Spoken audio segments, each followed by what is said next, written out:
অসম জাতীয় বিদ্যালয় এতিয়া অসমীয়া মাধ্যম, কিন্তু অসমীয়া মাধ্যমত তেওঁলোকে বড়ো শব্দৰ লগত পৰিচয় কৰি দিবৰ কাৰণে পাঠ্যক্ৰমত এটা বিশেষ তেওঁলোকে ব্যৱস্থা লৈছে। অসমীয়া মাধ্যমত পঢ়া ল'ৰা ছোৱালীক বড়ো শব্দ বাক্যৰ লগত তেওঁলোকে পৰিচয় কৰাই দিছে আৰু তেওঁলোকে তাতে ইউনিট টেষ্টত নম্বৰ দিছে, কাৰণ নম্বৰ নিদিলে ল'ৰা ছোৱালী নপঢ়িব পাৰে। এইটো জাতীয় বিদ্যালয় পৰিচালনা কমিটিয়ে সিদ্ধান্ত লৈছে যে অসমীয়া মাধ্যমত পঢ়া ল'ৰা ছোৱালীয়ে বড়ো ভাষা শিকিব লাগিব। এতিয়াৰ পৰা শব্দৰ লগত পৰিচয় তেওঁলোকে কৰিছে, কিতাপৰ পৃষ্ঠা তেওঁলোকে তাত সংলগ্ন কৰি দিছে। মই কিতাপ আপচু আৰু বড়ো সাহিত্য মই আনি দিম, আৰু তেওঁলোকে ইউনিট টেষ্টত এটা নম্বৰ দি দিছে। মই ভাবোঁ যে অসমৰ জাতীয় জীৱনৰ কাৰণে ই অত্যন্ত আদৰণীয় পদক্ষেপ, অত্যন্ত প্ৰশংসনীয় পদক্ষেপ। মহাত্মা গান্ধীয়ে কৈ গৈছিল কি? মহাত্মা গান্ধীয়ে কৈছিল কেঁচুৱাৰ শাৰীৰিক বিকাশৰ বাবে মাকৰ গাখীৰ যিমান প্ৰয়োজনীয়, মানুহৰ মানসিক বিকাশৰ বাবেও মাতৃভাষা সিমানেই প্ৰয়োজনীয়। মাতৃভাষা একেধাৰে সঁজুলি, আনন্দ, সুখ আৰু জ্ঞানৰ উৎস, ৰুচি আৰু শিকন প্ৰক্ৰিয়াৰ পৰিচালক। The mother tongue is at once a tool, a source of joy and happiness and knowledge, a director of taste and learning. মাতৃভাষা একেধাৰে সঁজুলি, আনন্দ, সুখ আৰু জ্ঞানৰ উৎস, ৰুচি আৰু শিকন প্ৰক্ৰিয়াৰ পৰিচালক। ৰাষ্ট্ৰীয় শিক্ষা নীতিক লৈ কোনোবাই কয় এই নীতিটো খুব ভাল আৰু কোনোবাই কয় যে খুব বেয়া। আমি কিন্তু খুব ভাল বা খুব বেয়া এই দুটা খুব ভাল বেয়া ক'বলৈ যোৱা নাই। আমি ক'ব খুজিছোঁ যে ৰাষ্ট্ৰীয় শিক্ষা নীতিৰ যিবোৰ বিষয় অসমৰ ছাত্ৰ ছাত্ৰীৰ কাৰণে ভাল, সেই বিষয়বোৰ প্ৰয়োগ কৰিব লাগে, আৰু যিবোৰ বিষয় আমাৰ কাৰণে প্ৰয়োজনীয় নহয় এই বিষয়বোৰ আঁতৰাই থ'ব লাগে। এই দৃষ্টিভংগী লৈ আমি আগবাঢ়ি যাব খুজিছোঁ। আৰু তাৰে ভিতৰত যদি ভাল বুলি কোৱা যায়, ভালৰ কথাত ক'ব লাগিব যে এইবাৰ ৰাষ্ট্ৰীয় শিক্ষা নীতিয়ে মাতৃভাষা মাধ্যম আৰু জনগোষ্ঠীয় ভাষাৰ বিকাশত বিশেষ গুৰুত্ব দিছে। এইটো আমাৰ কাৰণে খুব ভাল কথা। আৰু ইয়াৰ কাৰণে আমাৰ এতিয়া ইতিহাস আছে। ইতিহাসৰ পাত লুটিয়ালে দেখা পোৱা যাব যে নিখিল বড়ো ছাত্ৰ সন্থাই, বড়ো সাহিত্য সভাই বড়ো ভাষাৰ উত্তৰণৰ কাৰণে সংগ্ৰাম কৰিছে। দীঘলীয়া সংগ্ৰাম হৈছে, বিভিন্ন ধাপে ধাপে আগবাঢ়ি গৈছে, বিভিন্ন পৰিক্ৰমা আমি অতিক্ৰম কৰিছোঁ, আৰু কৰাৰ ফলত বড়ো ভাষাই তাৰ কাৰণে আমাৰ মাজৰ পৰা এচাম শ্বহীদ হৈছে। আৰু আজি বড়ো ভাষা আজি 8 অনুসূচীলৈকে স্বীকৃতি পাইছে, আৰু আজি বড়ো ভাষা অসমৰ সহযোগী ৰাজ্য ভাষা হিচাপে স্বীকৃতি পাইছে। আৰু তাৰ কাৰণ কি? তাৰ কাৰণ হ'ল নিখিল বড়ো ছাত্ৰ সন্থা, বড়ো সাহিত্য সভাৰ নিৰৱচ্ছিন্ন সংগ্ৰাম, আৰু এই বড়ো জনগোষ্ঠীৰ নিৰৱচ্ছিন্ন সংগ্ৰাম। এই নিখিল বড়ো ছাত্ৰ সন্থা আৰু বড়ো সাহিত্য সভাই যে নিৰৱচ্ছিন্ন সংগ্ৰাম কৰিলে, তাৰ কাৰণে বড়ো ভাষাই আজি 8 অনুসূচীলৈকে স্বীকৃতি পালে, সহযোগী ৰাজ্য ভাষা এতিয়া অসমৰ। খুব গৌৰৱৰ কথা। একেধৰণে আমি যদি আকৌ অসমীয়া ভাষাৰ কথা পাতিবলৈ যাওঁ, 37টা বছৰ ব্ৰিটিছৰ যুগত অসমীয়া ভাষাটো ইয়াত নাছিল, আমাক আঁতৰাই দিয়া হৈছিলে। অসমীয়া ভাষা নাই, মাতৃভাষা নাই। 37টা বছৰৰ পিছত ভাষাৰ ওজা হেমচন্দ্ৰ বৰুৱাকে ধৰি ভাষা কাণ্ডাৰীসকলে আমাৰ ভাষা বচালে। তাৰপিছত ভাষা আন্দোলন হ'ল, মাধ্যম আন্দোলন হ'ল। মই এই মাধ্যম আন্দোলনটোৰ কথা এইকাৰণে ক'ব খোজোঁ, 72 চনত তেতিয়া আমাৰ গাঁৱে ভূঞে আমাৰ কি আছিল, কিমানজন ডিগ্ৰী বুলি সোধে যে আমাৰ গাঁৱত কিমানজন ডিগ্ৰী, কোনোবাই কয় 5 জন, 2 জন, 3 জন, 10 জন। আমাৰ ডিগ্ৰী সিমানেই আছিল। কিন্তু সেইবাৰ আমাৰ আন্দোলনটো আছিল মাধ্যমৰ আন্দোলন, যে উচ্চ শিক্ষাত মাতৃভাষা মাধ্যম দিব লাগে আমাক। আৰু যেতিয়া আমাৰ তাৰ কাৰণে 5 গৰাকী শ্বহীদ হ'ল, 50 বছৰ হৈ গ'ল মাধ্যম আন্দোলনৰ 72ৰ পৰা। আজি অসমীয়া ভাষাই আজি মাধ্যমৰ স্বীকৃতি পোৱাৰ পিছত আজি অসমৰ গাঁৱে ভূঞে যেতিয়া স্নাতক পৰ্যায়লৈকে যেতিয়া মাতৃভাষাত পঢ়িব পৰা হ'ল, অসমীয়া মাধ্যমত পঢ়িব পৰা হ'ল, লাখ লাখ ছাত্ৰ ছাত্ৰী এতিয়া স্নাতক হৈ গ'ল। এইটো মাধ্যম আন্দোলনৰ ফল। এইটো নিখিল বড়ো ছাত্ৰ সন্থা আৰু বড়ো সাহিত্য সভাৰ আন্দোলনৰ ফলত এতিয়া ভাষা স্বীকৃতি পাই গ'ল। 12লৈকে গ'ল, কলেজত আহিল, বিশ্ববিদ্যালয় আহিল, আৰু এতিয়া বড়ো মাধ্যমতে পঢ়িব পৰা ব্যৱস্থা হৈ গ'ল। কেৱল এতিয়া সা সুবিধা দিব লাগে। আজি দীপেন বড়োৰ লগত এতিয়া কথা পাতিছিলোঁ যে সা সুবিধাখিনি দিব লাগে, বিশ্ববিদ্যালয়ত দিব লাগে, মহাবিদ্যালয়ত দিব লাগে, যাতে বড়ো মাধ্যমতে আমাৰ ছাত্ৰ ছাত্ৰীয়ে উচ্চ শিক্ষা গ্ৰহণ কৰিব পাৰে। এই মাধ্যম আন্দোলনৰ এই মাধ্যমৰ এই স্তৰটো পাওঁতে কিন্তু সংগ্ৰাম, আৰু এই সংগ্ৰামৰ পিছত, এই দীঘলীয়া সংগ্ৰামবিলাকৰ পিছত এতিয়া ৰাষ্ট্ৰীয় শিক্ষা নীতি 2020ত কৈছে যে আমি মাতৃভাষা মাধ্যম আৰু জনজাতীয় জনগোষ্ঠীয় ভাষাত বিশেষ গুৰুত্ব দিয়া হ'ব। এইটো এটা প্ৰাপ্তি আমাৰ, এইটো এটা প্ৰাপ্তি। কাৰণ অতদিন অসমৰ ৰাইজে মাতৃভাষাৰ কাৰণে আন্দোলন কৰি আছিল, বড়ো ভাষাৰ কাৰণে আন্দোলন, বড়ো মাধ্যমৰ কাৰণে হৈছে, অসমীয়া মাধ্যম, অসমীয়া ভাষা, বিভিন্ন জনজাতীয় জনগোষ্ঠীয় ভাষাৰ কাৰণে আন্দোলন হৈছিল। আৰু এতিয়া অসমীয়া ভাষা বড়ো ভাষাৰ কথাটো থলোঁ বা মাধ্যমলৈকে আহি গ'ল এতিয়া মিচিং ৰাভা তিৱা টাই কাৰ্বি বিভিন্ন জনজাতীয় জনগোষ্ঠীয় ভাষাৰ বিভিন্ন স্তৰত স্বীকৃতিৰ কাৰণে সংগ্ৰাম হৈ আছে আৰু এতিয়া শেহতীয়াকৈ অসম চৰকাৰে সিদ্ধান্ত লৈছে যে মিচিং ৰাভা কাৰ্বি তিৱা দেউৰী ডিমাচা প্ৰাথমিক স্তৰলৈকে মাধ্যম হিচাপে স্বীকৃতি দিছে ভাল কথা সকলো জনজাতীয় জনগোষ্ঠীয় ভাষাৰ বিকাশ হ'ব লাগে এতিয়া এই ৰাষ্ট্ৰীয় শিক্ষানীতিত মাতৃভাষা আৰু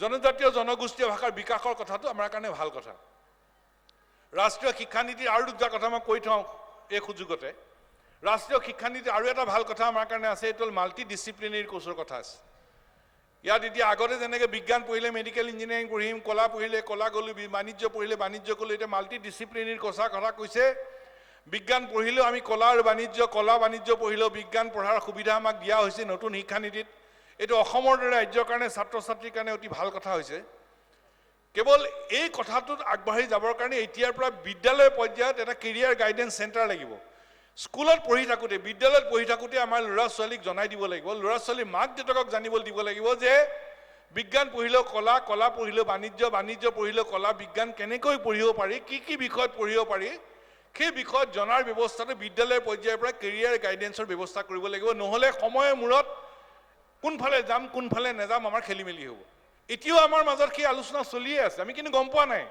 যে বিজ্ঞান পঢ়িলেও কলা কেনেকৈ পঢ়িব পাৰি কলা পঢ়িলেও বিজ্ঞান বাণিজ্য কেনেকৈ পঢ়িব পাৰি আমি এতিয়ালৈকে সকলোৱে জনা হোৱা নাই আৰু সেইকাৰণে চৰকাৰে বিদ্যালয়বিলাকতে কেৰিয়াৰ গাইডেন্স চেল খুলিব লাগে যাতে এই মাল্টি ডিচিপ্লিনাৰী কোৰ্চৰ বিষয়টো আমি যাতে সুবিধা ল'ব পাৰোঁ তৃতীয় কথাটো বেয়া দুটা ভাল কথা ক'লে এটা বেয়া কথা আমাৰ মহাবিদ্যালয়বিলাকত ৰাজহ সংগ্ৰহৰ ব্যৱস্থা কৰিবলৈ কৈছে যিটো আমাৰ কাৰণে অসমৰ দৰে ৰাজ্যৰ কাৰণে বিটিআৰ দৰে অঞ্চলৰ কাৰণে আমাৰ কাৰণে কেতিয়াও গ্ৰহণযোগ্য নহয় কলেজত ৰাজহ সংগ্ৰহ কৰিবলৈ দিয়া মানে ছাত্ৰ ছাত্ৰীৰ ওপৰত ফিজৰ বোজা জাপি দিয়া হ'ব গতিকে সেইটো আমাৰ কাৰণে প্ৰয়োজন নহয় তো আঁতৰাই থ'ব লাগে গতিকে যিবোৰ বিষয় ভাল প্ৰয়োগ যিবোৰ বিষয় ভাল নহয় আঁতৰাই থ'ব লাগে এতিয়া মই আকৌ মূল বিষয়লৈ আহি গ'লোঁ মাতৃভাষা মাধ্যমত শিক্ষা গ্ৰহণ কৰিবলৈ যাওঁতে প্ৰত্যাহ্বানবোৰ কি আছে প্ৰত্যাহ্বানবোৰ কি ইয়াৰ বিষয়টোৱে দিছে যে প্ৰত্যাহ্বান কি মই এটা কথা কৈ খুব ভাল পাওঁ যে মাতৃভাষা মাধ্যমত কোনোবাই কয় যে শিক্ষা গ্ৰহণ কৰাটো ভাল নে কোনোবাই কয় যে বেয়া নে কোনোবাই কৈছে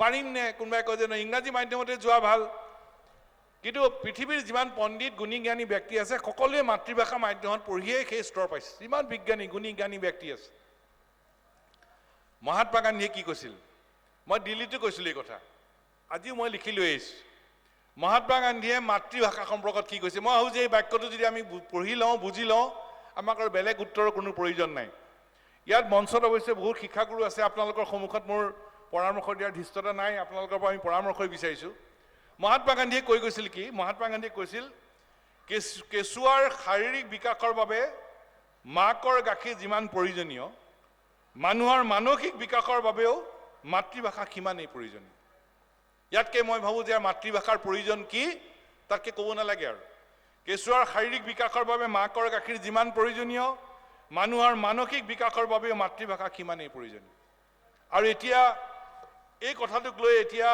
আমাৰ প্ৰত্যাহ্বানবোৰ কি এতিয়া নতুন শিক্ষানীতিখন পঢ়িলে ইমান ভাল লাগে মানে এটা সপোনৰ জগতলৈ যোৱা যেন লাগে কিন্তু ইয়াক বাস্তৱত পৰিণত কৰিবলৈ আটাইতকৈ মূল বিষয়টো হ'ল আন্তঃগাঁথনি ইনফ্ৰাষ্ট্ৰাকচাৰ আন্তঃগাঁথনি যদি ঠিকমতে কৰা দিয়া নাযায় তেতিয়াহ'লে নতুন শিক্ষানীতিৰ প্ৰয়োজনীয় আন্তঃগাঁথনিৰ অবিহনে অসাৰ হৈ পৰিব আৰু সেইকাৰণে আন্তঃগাঁথনিৰ বিষয়টোত বিশেষভাৱে গুৰুত্ব দিয়াটো অত্যন্ত প্ৰয়োজন আন্তঃগাঁথনিত গুৰুত্ব দিবই লাগিব শ্ৰেণী কোঠা লাগিব আন বিষয়ৰ সুবিধা লাগিব শিক্ষক লাগিব প্ৰশিক্ষণপ্ৰাপ্ত শিক্ষকৰ প্ৰয়োজন এই শিক্ষক নিযুক্তিৰ ব্যৱস্থা কৰিব লাগিব এইকেইটা বিষয় অত্যন্ত প্ৰয়োজনীয় বিষয় এতিয়া আমি যি সময়ত পাতি আছোঁ ৰাষ্ট্ৰীয় শিক্ষানীতিক প্ৰত্যাহ্বান কি প্ৰত্যাহ্বানৰ আমি পাতিবই লাগিব এতিয়া গোটেই অসমত অসমীয়া মাধ্যম আৰু বড়ো মাধ্যমৰ প্ৰাথমিক বিদ্যালয়সমূহক জোৰা লগালে ৩,০০০ বেছিখন বিদ্যালয়ত এজনীয়া শিক্ষকে চলি আছে নহয় জীৱনবোৰ ডাঙৰে ৩,০০০ হ'ব অসমীয়া বড়ো মিলি প্ৰায় ৩,০০০খন প্ৰাথমিক বিদ্যালয় এজনীয়া শিক্ষাগুৰুৱে চলি আছে 200 বিদ্যালয় টিচাৰলেছ বিদ্যালয় টিচাৰলেছ মানে বিদ্যালয় শিক্ষক নাই ওচৰৰ বিদ্যালয়ৰ পৰা আহি পঢ়াই যায় মই নিগেটিভ, মই ঋণাত্মক কথা পাতিবলৈ যোৱা নাই, মই কেৱল প্ৰতিচ্ছবিখন চাইছোঁ আৰু ইয়াৰ নিৰাময় উপায় কৰিবলৈ আমি আগবাঢ়িব লাগিব, শিক্ষক দিব লাগিব। আমাৰ প্ৰাথমিক বিদ্যালয়বিলাকত, কাৰণ প্ৰাথমিক ভেটিটোৱে আমাৰ ভেটি হয়, গতিকে প্ৰাথমিক বিদ্যালয়ত যিমান শিক্ষক লাগে সিমান শিক্ষক দিব লাগে। শ্ৰেণীভিত্তিক এজন এজন শিক্ষক দিয়া অত্যন্ত প্ৰয়োজন, তেতিয়াই আমাৰ ভেটিটো শক্তিশালী হ'ব। আৰু সেইকাৰণে আমাৰ আন্তঃগাঁথনি, প্ৰয়োজনীয় শিক্ষক দিয়াৰ ব্যৱস্থা কৰিব লাগিব। আৰু এটা বিষয় আমি এইখিনিতে পাতি ল'ব লাগিব, এটা মাইণ্ডছেট, আমাৰ এটা ব্লকেড অফ মাইণ্ডছেট হৈ গৈছে। সেইটো হ'ল যে আমি এনেকৈ ভাবোঁ যে বড়ো মাধ্যমত পঢ়িলে আমি আগবাঢ়িব নোৱাৰিম নেকি, ইংৰাজী মাধ্যমত পঢ়িলে ভাল হ'ব নেকি, অসমীয়া মাধ্যমত পঢ়িলে নোৱাৰিম নেকি, ইংৰাজী মাধ্যমটোতহে পাৰিম নেকি, এনেকুৱা এটা মেণ্টেল ব্লকেড আছে আমাৰ। আৰু এই মেণ্টেল ব্লকেডটো কিন্তু ভাঙি নাইকিয়া কৰিব লাগিব। তাৰ কাৰণে নিখিল বড়ো ছাত্ৰ সন্থাই ছাত্ৰ সংগঠন হিচাপে কাম কৰি আছে।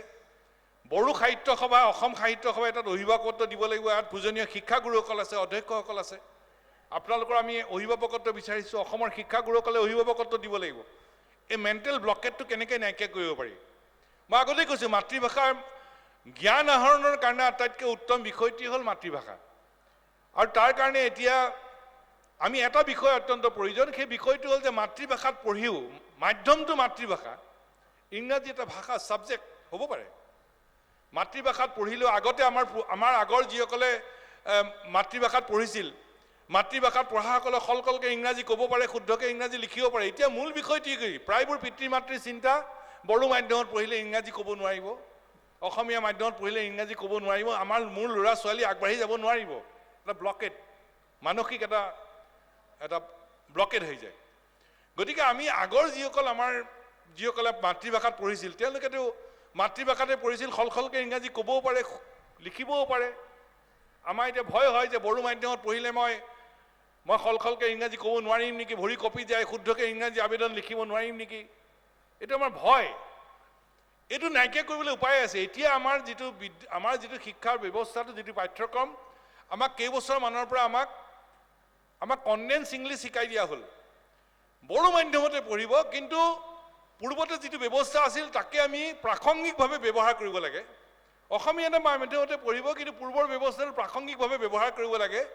বড়ো মাধ্যমত পঢ়িলেও ছাত্ৰ ছাত্ৰীসকলে সলসলকৈ ইংৰাজী ক'ব পৰা, শুদ্ধকৈ ইংৰাজী লিখিব পৰাকৈ এটা ব্যৱস্থা প্ৰৱৰ্তন কৰাটো প্ৰয়োজন, কৰিব পাৰি।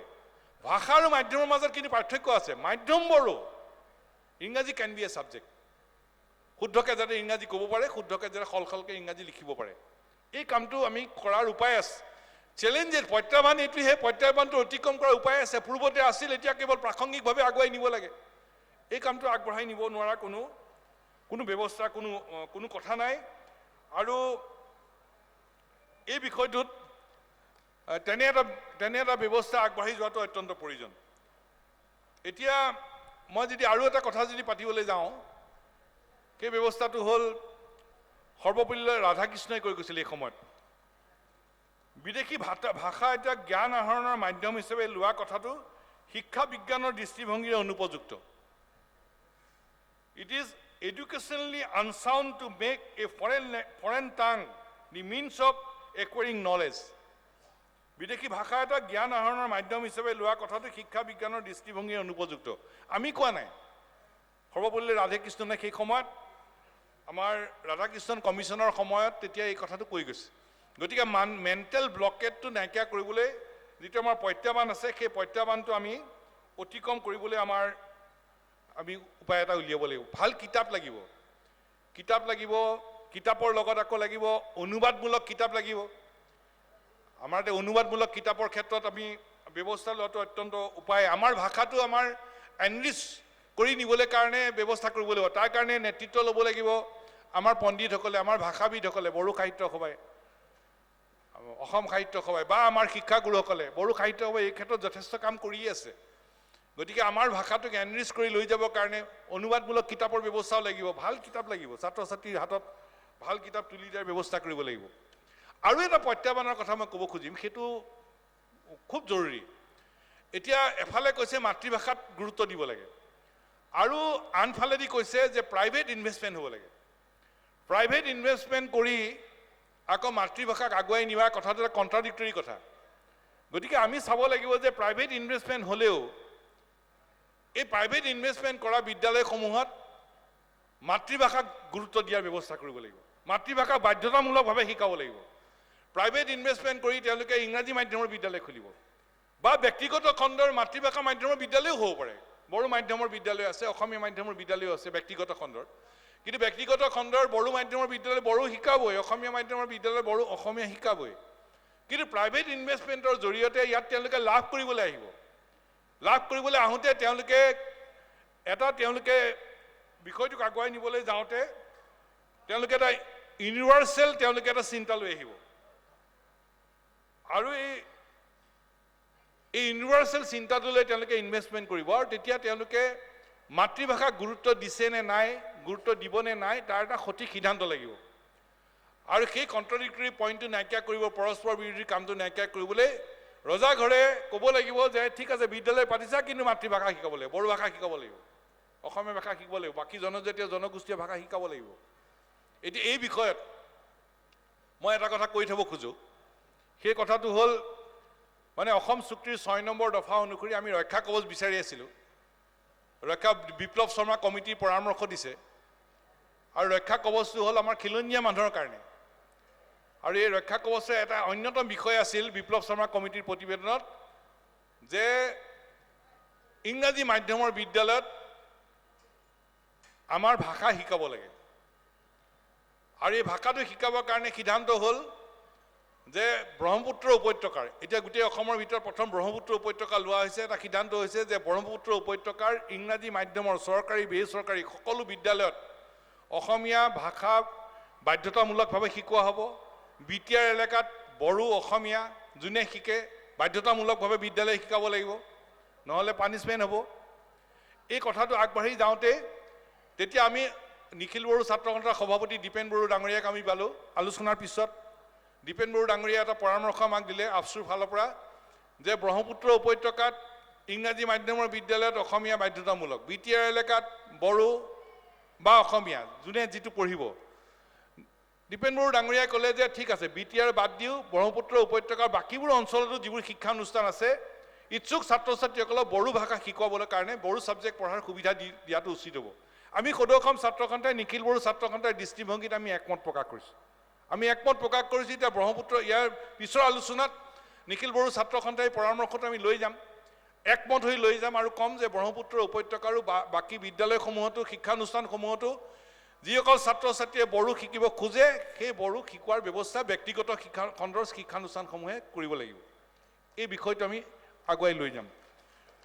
এইটো আছিল প্ৰাইভেট ইনভেষ্টমেণ্টৰ ব্যক্তিগত খণ্ডৰ বিদ্যালয়সমূহত এটা সাংঘাতিক অসমত চলি আছিল। ইয়াত ব্যক্তিগত খণ্ডৰ বিদ্যালয় কিন্তু মাতৃভাষাত গুৰুত্ব নিদিয়ে, না বড়ো শিকায় না অসমীয়া শিকায়, কোনো কথা নাই। এতিয়া সেইটো বন্ধ হ'ব।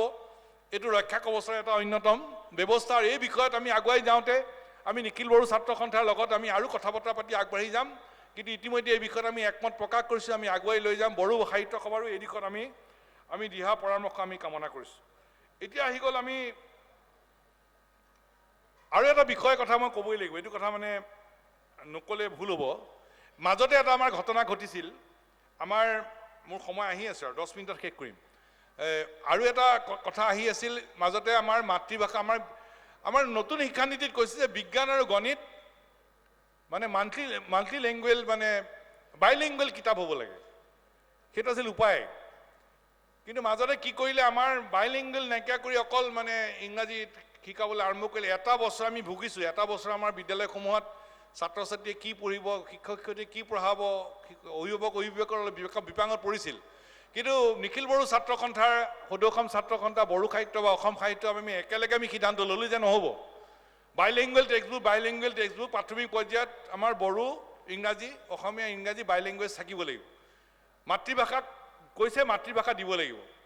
এবছৰ অলপ টানাজোৰা হ'ল, কিন্তু ইতিমধ্যে এইটো কথাত আমি ধন্যবাদ দিব লাগিব। মই আজি নিখিল বড়ো ছাত্ৰ সন্থাৰ ৰাজহুৱা মানে অধিৱেশনৰ ৰাজহুৱাভাৱে আমি ক'ব খুজিছোঁ, এই বিষয়টো আগুৱাই নিওঁতে নিখিল বড়ো ছাত্ৰ সন্থাৰ বড়ো সাহিত্য সভাই বলিষ্ঠভাৱে নেতৃত্ব ল'লে।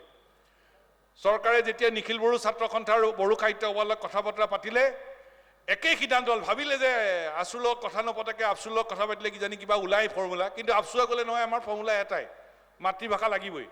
আৰু অৱশেষত নিখিল বড়ো ছাত্ৰ সন্থাৰ বড়ো সাহিত্য সভাৰ লগত আলোচনা হওঁতে একেবাৰে অলৰ অচৰকে যুক্তিত ধৰি থাকিলে আৰু সেইকাৰণে এতিয়া আমাৰ বাইলিঙ্গুৱেল টেক্সট বুক এতিয়া দুখন কিতাপ দুটা ভাষাত কিতাপ দিয়াটো ঠিক হ'ল এতিয়া কিতাপটো সেই বিষয়ত আমি আগবাঢ়ি গ'লোঁ তাৰ কাৰণে মই নিখিল বড়ো ছাত্ৰ সন্থা বড়ো সাহিত্য সভাক আমি আন্তৰিক অভিনন্দন জনাইছোঁ ধন্যবাদ জনাইছোঁ এতিয়া তাতে এটা প্ৰশ্ন আছে এই প্ৰশ্নটো আমি এই বিষয়টো আমি আগবাঢ়ি গ'লোঁ কিন্তু এই বিষয়টো আগবাঢ়ি যাওঁতে আমি বড়ো মাধ্যম আৰু ইংৰাজী মাধ্যমৰ কিতাপ দুখন জোৰা লগাই দিলেই মাল্টি লেংগুৱেজ হৈ যাব নেকি বা সেইটোকে আমি আগুৱাই লৈ যাম নেকি ছাত্ৰ ছাত্ৰীয়ে কি কৰিব বড়ো পঢ়িল ইংৰাজীও পঢ়িল কোনফালে পঢ়িব কোনফালে নপঢ়িব গতিকে আমাৰ শিক্ষাগুৰুসকল আছে শিক্ষাগুৰুসকলে এই দিশত আমাক পৰামৰ্শ দিব আমি কৈছিলোঁ ঠিক আছে বাইলিংগুৱেল থাকক বাইলিংগুৱেল কৈছে থাকক কিন্তু বড়ো ভাষাত বড়ো মাধ্যমৰ পৰা ছাত্ৰ ছাত্ৰীসকলে বা অসমীয়া মাধ্যমৰ পৰা ছাত্ৰ ছাত্ৰীসকলে আমি যেতিয়া পঢ়িবলৈ যাম আমি যেতিয়া পঢ়ি থাকিম তেতিয়া ইংৰাজী যিটো পৰিভাষা এই পৰিভাষাটো তাত মানে অন্তৰ্ভুক্ত কৰাটো অত্যন্ত প্ৰয়োজন ইংৰাজী পৰিভাষাটো অন্তৰ্ভুক্ত কৰিলে তেতিয়া ছাত্ৰ ছাত্ৰীসকলে বড়ো ভাষাটো বুজি পাব বিজ্ঞান আৰু গণিতৰ আৰু লগে লগে ইংৰাজী ভাষাটো বুজি পাব মানে ইংলিছ টাৰ্মিনলজিটো তাত বড়ো ভাষাৰ পৰিভাষাটো বা অসমীয়া ভাষাৰ পৰিভাষাটো তাতে অন্তৰ্ভুক্ত কৰাটো দৰকাৰ মাল্টি লেংগুৱেজ টেক্সট বুকৰ লগত বিজ্ঞান আৰু গণিতৰ ইংলিছ টাৰ্মিনলজিটো যদি তাত দি দিয়া যায় তেতিয়াহ'লে ছাত্ৰ ছাত্ৰীসকল উপকৃত হ'ব এটা চিন্তা প্ৰকাশ কৰিলোঁ শিক্ষাগুৰুসকলৰ পৰা এই দিশত পৰামৰ্শ বিচাৰিছোঁ আৰু ইতিমধ্যে আৰম্ভ কৰিছে মই অসম জাতীয় বিদ্যালয়ৰ কথা ক'ম মই দুবাৰ ক'ম অসম জাতীয় বিদ্যালয়ৰ কথা প্ৰথমবাৰ ক'ম যে তেওঁলোকে অলৰেডি কিতাপ ছপাই তেওঁলোকে ইংৰাজী টাৰ্মিনলজি তেওঁলোকে অলৰেডি দিছে গণিত আৰু বিজ্ঞানত গতিকে এই দিশত মাল্টি লেংগুৱেজ কিতাপৰ ক্ষেত্ৰত এই বিষয়টো এটা অত্যন্ত জৰুৰী বিষয় এই বিষয়টো অন্তৰ্ভুক্ত কৰাটো অত্যন্ত প্ৰয়োজন আৰু এটা বিষয় হ'ল বিজ্ঞান প্ৰযুক্তিৰ প্ৰয়োগ যিটো চাইণ্টিফিক টুলছৰ প্ৰয়োগৰ ক্ষেত্ৰত এটা প্ৰত্যাহ্বান আহিব সেই বিষয়টোতো আমি এতিয়াতো আহি গ'ল বিজ্ঞান প্ৰযুক্তিৰ যুগ গতিকে ব্যৱহাৰ কৰিবই লাগিব কেনেকৈ কৰিম সঠিকভাৱে কেনেকৈ কৰিম এই বিষয়টো অত্যন্ত প্ৰয়োজন আৰু এটা আহি গ'ল equal development and equal assessment সেইটো এটা অত্যন্ত প্ৰয়োজন মাতৃভাষা মাধ্যমত পঢ়িবলৈ যাওঁতে সেই বিষয়টো আটাইতকৈ প্ৰয়োজন কাৰণ আমি শুনো আমি কওঁ আমি পঢ়োঁ আৰু আমি লিখোঁ আমি শুনি লওঁ আমি কওঁ তাৰপিছত আমি পঢ়োঁ তাৰপিছত আমি লিখোঁ এই বিষয়টো এই বিষয়েৰে আমি আগবাঢ়ি যাম আৰু সেইটোত মাতৃভাষাৰ বাহিৰে বিকল্প একো নাই আৰু সেইকাৰণে ইকুৱেল ডেভেলপমেণ্ট আৰু ইকুৱেল এছেছমেণ্ট এই এছেছমেণ্টৰ বিষয়টোত বিশেষভাৱে গুৰুত্ব দিয়াটো অত্যন্ত প্ৰয়োজন এতিয়া মই আন এটা কথালৈ আহোঁ উচ্চ শিক্ষা গ্ৰহণৰ ক্ষেত্ৰত বেলেগ নাই মই মাত্ৰ দুটা কথা উদাহৰণ দিম UGCৰ তৰফৰ পৰা বিশ্ববিদ্যালয়সমূহৰ উপাচাৰ্যসমূহলৈ এখন চিঠি দিছে উপাচাৰ্যসকলে এখন চিঠি দি কৈছে যে বিশ্ববিদ্যালয়সমূহে মাতৃভাষাত ছাত্ৰ ছাত্ৰীক পঢ়াৰ সুবিধা দিব লাগে পৰীক্ষাত বহাৰ সুবিধা দিব লাগে আনকি গৱেষণা কৰিবলৈ সুবিধা দিব লাগে মাতৃভাষাত বিশ্ববিদ্যালয়বিলাকলৈ এখন চিঠি দিছে তাৰমানে উচ্চ শিক্ষাটো আমি মাতৃভাষাত পঢ়িবলৈ পৰীক্ষাত বহিবলৈ গৱেষণা কৰিবলৈ আমাক সুবিধা প্ৰদান কৰা হৈছে সেই বিষয়টোৱে এতিয়া কাৰ্যকৰীভাৱে আগুৱাই নিয়াটো অত্যন্ত প্ৰয়োজন কেনেকৈ কাৰ্যকৰী হ'ব কাৰ্যকৰী কৰিবলৈ এতিয়াই পৰিকল্পনা লাগিব এইটোৱে প্ৰত্যাহ্বান আৰু কাৰ্যকৰী কৰাৰ ক্ষেত্ৰত বিশ্ববিদ্যালয় কৰ্তৃপক্ষসমূহে এতিয়াৰ পৰা বিধি ব্যৱস্থা গ্ৰহণ কৰাটো অত্যন্ত প্ৰয়োজন আনটো বিষয় হ'ল যে মেডিকেল ইঞ্জিনিয়াৰিং এতিয়া মাতৃভাষাত পঢ়িবলৈ পাব আমাৰ অসমত স্বাস্থ্য বিশ্ববিদ্যালয়ৰ উপাচাৰ্যক মেডিকেল কেৰিকুলাম পাঠ্যক্ৰম অনুবাদ কৰিবলৈ দিছে আমাৰ দেশৰ সন্মানীয় গৃহমন্ত্ৰীগৰাকীয়ে মধ্যপ্ৰদেশত গৈ তাৰ মাতৃভাষাত মেডিকেলৰ পাঠ্যক্ৰম উদ্বোধন কৰিছে ভাৰতবৰ্ষৰ প্ৰধানমন্ত্ৰী নৰেন্দ্ৰ মোদী ডাঙৰীয়াই কৈ আছে মাতৃভাষাত পঢ়িব লাগে এতিয়া মেডিকেল ইঞ্জিনিয়াৰিং বা উচ্চ শিক্ষা যেতিয়া মাতৃভাষাত পঢ়াবলৈ যাব তাৰ কাৰণে প্ৰস্তুতি কিমান সেই প্ৰস্তুতি সম্পৰ্কতে এতিয়াৰ পৰা ব্যৱস্থা ল'লেহে এই প্ৰত্যাহ্বানসমূহ আমি অতিক্ৰম কৰিব পাৰিম সুবিধা দিছে কিন্তু এই সুবিধাবোৰ লক্ষ্যত উপনীত হ'বলৈ তাৰ কাৰণে প্ৰস্তুতিৰ প্ৰয়োজন আৰু এই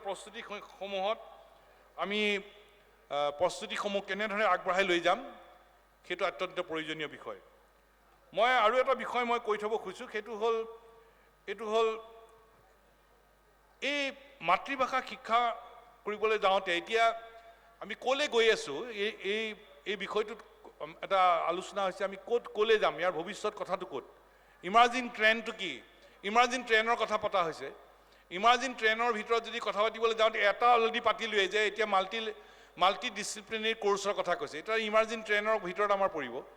এতিয়া বিভিন্ন অসমত আমাৰ জনগোষ্ঠীয় ভাষাসমূহৰ বিকাশৰ কথা আহি গ'ল, 2 নম্বৰৰ কথা। আৰু বিশ্ববিদ্যালয়সমূহত এতিয়া নতুনকৈ মাতৃভাষা প্ৰৱৰ্তনৰ বিষয়টো লৈ গৈ আছে। কিন্তু তাৰ লগে লগে আৰু এটা আটাইতকৈ ডাঙৰ কথা আহিব যে বিজ্ঞান প্ৰযুক্তিৰ প্ৰয়োগৰ ক্ষেত্ৰত এই বিষয়টো আমি কেনেকৈ লৈ যাম। অনলাইন অফলাইনৰ কথা আমি পাতি আছোঁ, কিন্তু অনলাইন অফলাইনৰ কথা পাতিবলৈ যাওঁতে এই বিজ্ঞান প্ৰযুক্তিৰ ব্যৱহাৰত মাতৃভাষাক আমি কি ধৰণে আমি লৈ যাম, সেই বিষয়টোতো কিন্তু এটা সুপৰিকল্পিত এটা সিদ্ধান্ত গ্ৰহণ কৰা অত্যন্ত প্ৰয়োজন। মই আৰু এটা কথা ক'বলৈ বিচাৰিম, সেইটো হ'ল ইমাৰ্জিং ট্ৰেণ্ডটো এতিয়া ইটোৰ পিছত সিটো আহি থাকিব, কাৰণ এটা ট্ৰেনজিশ্যনৰ কথা আহিব ইয়াত যেনেকৈ এতিয়া প্ৰাথমিকৰ পৰা ছেকেণ্ডেৰী, হায়াৰ ছেকেণ্ডেৰী, তাৰপিছত মহাবিদ্যালয়, বিশ্ববিদ্যালয়, প্ৰতিটো ট্ৰেনজিশ্যন পিৰিয়ডত এটা আমাৰ ব্যৱস্থা আমি সন্মুখীন হৈ গৈ থাকিম। মই এটা উদাহৰণ দিম, সেইটো হ'ল যে মেঘালয়ত এতিয়া বড়ো ভাষা যেনেকৈ 8ম অনুসূচীৰে স্বীকৃতি পালে, মেঘালয়ত এতিয়া খাচী আৰু গাৰো ভাষাক 8ম অনুসূচীৰে স্বীকৃতি দিবলৈ তেওঁলোকে সংগ্ৰাম কৰি আছে। খাচী ছাত্ৰহঁতে, গাৰো ছাত্ৰহঁতে হোৱাগৈ নাই। তেওঁলোকৰ এটা ট্ৰেনজিশ্যন পিৰিয়ড আছে। মাতৃভাষাত পঢ়ি গৈ যিহেতু 8ম অনুসূচীৰে স্বীকৃতি পোৱা নাই, তেওঁলোকে ইংৰাজীলৈ যেতিয়া তেওঁলোকে ছুইচ অভাৰ কৰে, তেতিয়া এটা ট্ৰেনজিশ্যন পিৰিয়ড আহে, তাত এটা অসুবিধাৰ সন্মুখীন হয়। ইয়াতো এতিয়া আমি মাতৃভাষাটোক লৈ আগবাঢ়ি যাওঁতে প্ৰত্যেকটো স্তৰত এটা ট্ৰেনজিশ্যন পিৰিয়ড আহে, আৰু এই পিৰিয়ডটোক অতিক্ৰম কৰিবলৈ আমি কি ধৰণে ব্যৱস্থা ল'ম, সেই ব্যৱস্থা সম্পৰ্কত এটা ৰূপৰেখা অংকন কৰাটো অত্যন্ত প্ৰয়োজন। কিন্তু এটা কথা আমি স্বীকাৰ কৰিব লাগিব যে মাতৃভাষা মাধ্যমৰ গুৰুত্ব দিয়াৰ লগে লগে ড্ৰপ আউটৰ সংখ্যা এতিয়া কমি যাব। ড্ৰপ আউটৰ সংখ্যা কমিব, ছাত্ৰ ছাত্ৰীসকলে পঢ়িবলৈ সুবিধা পাব, বোধশক্তিৰ বৃদ্ধি পাব, পঢ়িবলৈ সুবিধা পাব। এই বিষয়টো সেইবাবে আমাৰ কাৰণে অত্যন্ত প্ৰয়োজনীয় বিষয়। মই তাৰে কাৰণে এটা কথা মই আকৌ ক'ব খোজোঁ, আৰু এগৰাকী পণ্ডিতৰ কথা মই লৈ আহিছোঁ, শিক্ষাবিদ বায়' ৱাৰ্ণে। তেওঁ 1895 to 1986 এই পিৰিয়ডৰ ভিতৰতে তেওঁ ক'বলৈ এইখিনি কৈছিল। তেওঁ কি কৈছিল, 1895ত কৈছিল, মাতৃভাষা একেধাৰে সঁজুলি, আনন্দ, সুখ আৰু জ্ঞানৰ উৎস, ৰুচি আৰু শিকন প্ৰক্ৰিয়াৰ পৰিচালক। The mother tongue is at once a tool, a source of joy and happiness and knowledge, a director of taste and learning. মাতৃভাষা একেধাৰে সঁজুলি, আনন্দ, সুখ আৰু জ্ঞানৰ উৎস, ৰুচি আৰু শিকন প্ৰক্ৰিয়াৰ পৰিচালক। গতিকে আমি এই বিষয়টো আগুৱাই নিবলৈ যাওঁতে এই ভেৰিয়েশ্যনৰ কথাটো লৈ আমি আগবাঢ়ি যোৱাটো অত্যন্ত প্ৰয়োজন। আৰম্ভ হৈছে, সুবিধা আছে, কিন্তু ল'বলগীয়া সাৱধানতাবিলাকো অত্যন্ত প্ৰয়োজন। আৰু ইয়াৰ জৰিয়তে আমাৰ দেশপ্ৰেম বাঢ়ে, পেট্ৰিয়টিজিম বাঢ়ে, নেশ্যনেলিজিম বাঢ়ে, এটা ৱৰ্ল্ড ভিউ এটা আমাৰ সন্মুখলৈ আহি পৰে, এটা বিশ্বজনীন এটা দৃষ্টিভংগীও আহে। এই মাতৃভাষা মাধ্যমত পঢ়াৰ লগে লগে এইবোৰ এটা নতুন এটা এৰিয়া আমাৰ ডেভেলপ হৈ গৈ থাকে। জাতিপ্ৰেম বাঢ়ে, দেশপ্ৰেম বাঢ়ে, নেশ্যনেলিজিম বাঢ়ে, আকৌ তাৰ লগে লগে এটা ৱৰ্ল্ড ভিউ এটা আমি ল'বলৈ পাৰোঁ। এই কথাবিলাককে আমি আগবাঢ়ি লৈ যাব পাৰোঁ। মই সামৰিব খুজিছোঁ, ইয়াতকৈ দীঘলীয়া কথা মই টানিব খোজা নাই, কিন্তু এইটো কথা ঠিক যে মাতৃভাষা মাধ্যমত শিক্ষা গ্ৰহণ কৰাৰ বাহিৰে কোনো বিকল্প নাই। বোধশক্তিৰ ইয়াত সুবিধা হয়, যিকোনো বিষয় সহজে আহৰণ কৰাৰ আমাৰ একমাত্ৰ উপায় হ'ল মাতৃভাষাৰ। প্ৰত্যাহ্বান যিবোৰ আছে, প্ৰত্যাহ্বান আমি সুবিধালৈ আমি পৰিৱৰ্তন কৰিব লাগিব। প্ৰত্যাহ্বানটো আছেই, প্ৰত্যাহ্বানবোৰ আমি সুবিধালৈ, সুযোগলৈ আমি ৰূপান্তৰ কৰি আগবাঢ়ি লৈ যাব লাগিব। আৰু তাৰে 2-এটা কাম আৰম্ভ হৈছে, আৰু এই কাম আগবাঢ়িব লাগিব। প্ৰত্যাহ্বান আছে কাৰণে আমি আগবাঢ়ি নাযাম নেকি, ইমাৰ্জিং নতুন ট্ৰেণ্ডবিলাকত আমি আগবাঢ়ি নাযাম নেকি? যাম আমি, আৰু সেই নতুন ট্ৰেণ্ডবিলাকত আগবাঢ়ি যাবলৈ প্ৰস্তুতি লাগিব, আৰু সেই প্ৰস্তুতিৰ সম্পৰ্কতহে বিশেষভাৱে মনোযোগ দিয়াটো অত্যন্ত প্ৰয়োজন।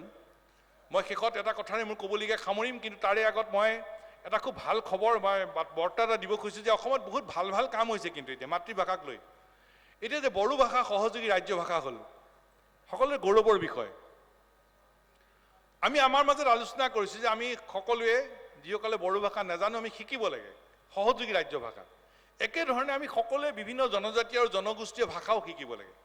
য'ত যিটো ভাষা আছে সেই ভাষা আমি শিকি আমি আগবাঢ়ি যোৱাটো অত্যন্ত প্ৰয়োজন আজি যেনেকৈ আমি দীপেন বড়ো বা খনিন ভাই বা দীপেন বড়ো ডাঙৰীয়াক বিশেষভাৱে অনুৰোধ জনাইছোঁ যাতে আমাক স্পোকেন বড়োটো শিকায় এতিয়া এনেকুৱা ভাল ভাল কামবোৰ আৰম্ভ হৈছে বড়ো সাহিত্য সভাকো আমি অনুৰোধ জনাম আমাৰ হেঁপাহ আছে শিকিবলৈ শিকাৰ সুবিধা দিব লাগে আজিও আমি নিখিল বড়ো ছাত্ৰ সন্থাৰ অধিৱেশনত মুকলিকৈ ক'ব খোজোঁ যে আমি বড়ো ভাষাক ভালকৈ শিকি বুজি আগবাঢ়িব খোজোঁ সুবিধা দিব লাগে আমাক অভিভাৱকত্ব দিব লাগে যাতে আমি আগবাঢ়ি যাব পাৰোঁ মই এটা মই উদাহৰণ দিম সেই উদাহৰণটো মই ভাবোঁ যে আপোনালোকে শুনি খুব ভাল পাব বিশেষকৈ নিখিল বড়ো ছাত্ৰ সন্থা আৰু বড়ো সাহিত্য সভাই শুনি খুব ভাল পাব হয়তো আপোনালোকে শুনিছে সেইটো হ'ল এখন বিদ্যালয়ে সেই কামটো আৰম্ভ কৰিছে সেই বিদ্যালয়খনৰ নাম হ'ল মই আকৌ ক'ম যে অসম জাতীয় বিদ্যালয় অসম জাতীয় বিদ্যালয় এতিয়া অসমীয়া মাধ্যম কিন্তু অসমীয়া মাধ্যমত তেওঁলোকে বড়ো শব্দৰ লগত পৰিচয় কৰি দিবৰ কাৰণে পাঠ্যক্ৰমত এটা বিশেষ তেওঁলোকে ব্যৱস্থা লৈছে অসমীয়া মাধ্যমত পঢ়া ল'ৰা ছোৱালীক বড়ো শব্দ বাক্যৰ লগত তেওঁলোকে পৰিচয় কৰাই দিছে আৰু তেওঁলোকে তাতে ইউনিট টেষ্টত নম্বৰ দিছে কাৰণ নম্বৰ নিদিলে ল'ৰা ছোৱালী নপঢ়িব পাৰে এইটো জাতীয় বিদ্যালয় পৰিচালনা কমিটিয়ে সিদ্ধান্ত লৈছে যে অসমীয়া মাধ্যমত পঢ়া ল'ৰা ছোৱালীয়ে বড়ো ভাষা শিকিব লাগিব এতিয়াৰ পৰা শব্দৰ লগত পৰিচয় তেওঁলোকে কৰিছে কিতাপৰ পৃষ্ঠা তেওঁলোকে তাত সংলগ্ন কৰি দিছে মই কিতাপ আপচু আৰু বড়ো সাহিত্য মই আনি দিম আৰু তেওঁলোকে ইউনিট টেষ্টত এটা নম্বৰ দি দিছে মই ভাবোঁ যে অসমৰ জাতীয় জীৱনৰ কাৰণে ই অত্যন্ত আদৰণীয় পদক্ষেপ অত্যন্ত প্ৰশংসনীয় পদক্ষেপ মাতৃভাষা মাধ্যমক ল'বলৈ যাওঁতে বড়ো জনগোষ্ঠীৰ ল'ৰা ছোৱালীয়ে কেৱল বড়ো ভাষাটো শিকিব অসমীয়া ভাষীবিলাকে কেৱল অসমীয়া ভাষীটো শিকাব মিচিঙে মিচিং শিকিব ৰাভাই ৰাভা শিকিব সেই চিন্তাৰ অলপ পৰিৱৰ্তন কৰিব লাগিব সেই চিন্তাৰ পৰিৱৰ্তন কৰি অসমত বসবাস কৰা সকলো জনগোষ্ঠীয়ে প্ৰতিটো জনগোষ্ঠীয় ভাষা জানিবলৈ শিকিবলৈ এটা পৰিৱেশ লৈ আমি আগবাঢ়ি যাব লাগিব বড়ো জনগোষ্ঠীৰ ছাত্ৰ ছাত্ৰীয়ে অসমীয়া ভাষা বা বেলেগ বেলেগ ভাষাৰ লগত পৰিচয় হৈয়ে আছে আৰু হ'ব অসমীয়া ভাষী যিবোৰ ছাত্ৰ ছাত্ৰী আছে তেওঁলোকে বড়ো ভাষা বা আন জনগোষ্ঠীৰ জনজাতীয় ভাষাৰ লগত পৰিচয় হ'ব মিচিং ৰাভা সকলো কাৰণ অসমখনত আমি সকলো জাতি জনগোষ্ঠীক লৈয়েতো আমাৰ জাতীয় জীৱন সমৃদ্ধ হৈছে সকলোৰে ভাষা সংস্কৃতিক লৈয়েতো জাতীয় জীৱন চহকী হৈছে আমাৰ ভাষা সংস্কৃতিৰ ভঁৰাল চহকী হৈছে গতিকে সকলোৱে আমি সকলো ভাষা জানিবলৈ শিকিবলৈ এটা পৰিৱেশ ৰচনা কৰা অত্যন্ত প্ৰয়োজন মই ভাবোঁ যে আপচু আৰু আচু আমি ছাত্ৰ সংগঠন কিন্তু এই দিশত বিশেষকৈ বড়ো সাহিত্য বা অসম সাহিত্য সভাকে ধৰি সকলো জনজাতীয় জনগোষ্ঠীয় সাহিত্য সভা সংগঠনসমূহে এই দিশত সমাজক নেতৃত্ব ল'বলৈ আগবাঢ়ি আহিব এই ভাল খবৰটো মই আপোনালোকক দিলোঁ মাতৃভাষা মাধ্যমক আগুৱাই নিবলৈ এখন বিদ্যালয়ে যেতিয়া এই পদক্ষেপ লৈছে মই ভাবোঁ যে গোটেই অসমত এই কাম কৰাটো সম্ভৱপৰ অত্যন্ত আদৰণীয় পদক্ষেপ পুনৰ মই ক'ব খোজোঁ যে এই যিটো বিষয় মাতৃভাষা মাধ্যমক লৈ আগবাঢ়ি যোৱাৰ যি প্ৰত্যাহ্বানৰ কথা পাতিছোঁ এই প্ৰত্যাহ্বান আমি অতিক্ৰম কৰিব লাগিব ইয়াক সুযোগলৈ ৰূপান্তৰ কৰি লৈ যাব লাগিব আৰু তাৰ কাৰণে অত্যন্ত প্ৰয়োজন হ'ল ৰজাঘৰৰ দায়িত্ব আহিব